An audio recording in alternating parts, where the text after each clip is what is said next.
من رآنی فی المنام فقد رآنی، جس نے مجھے خواب میں دیکھا اس نے مجھے کو دیکھا۔ ان الشیطان لا یتمثل صورتی،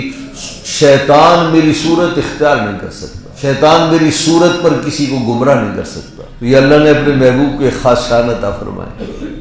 کہ شیطان آپ کی صورت کو نہیں اپنا سکتا۔ تو اس لیے جس شخص نے خواب میں نبی پاک صلی اللہ علیہ وسلم کو دیکھا اس نے حضور ہی کو دیکھا۔ لیکن بسا اوقات ایسا ہوتا ہے کہ دیکھنے والا حضور نبی پاک صلی اللہ تعالیٰ علیہ وسلم کو اس صورت میں نہیں دیکھتا جو صورت آپ کی ہم نے کتابوں میں، احادیث میں، سیرت کی کتابوں میں پڑھی۔ مثال کے طور پر آپ کے داڑھی مبارک اور سر مبارک کے بال، اللہ یہ کہ 20 بال سفید ہوں، سب بات کالے تھے، اور کوئی آپ کو یہ دیکھتا ہے کہ آپ کی داڑھی گھنی نہیں، سفید داڑھی ہے، ذرا ذرا سی داڑھی ہے، یا کوئی دیکھتا ہے کہ آپ کی داڑھی کٹی ہوئی ہے، یا نبی پاک صلی اللہ تعالیٰ علیہ وسلم کو کچھ عجیب سے حلی میں کوئی شخص دیکھتا ہے، تو علماء نے کہا اس نے حضور ہی کو دیکھا ہے۔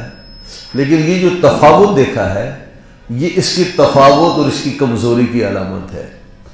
اس کے ایمان میں کمی ہے، محبت میں کمی ہے، اتباع سنت میں کمی ہے۔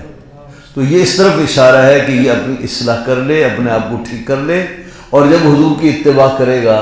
اور اس کے اندر، اس کا جو اندر ہے وہ روشن ہوگا، تو انشاءاللہ العزیز پھر نبی پاک صلی اللہ تعالیٰ علیہ وسلم کو بہت ہی اچھی صورت میں دیکھے گا۔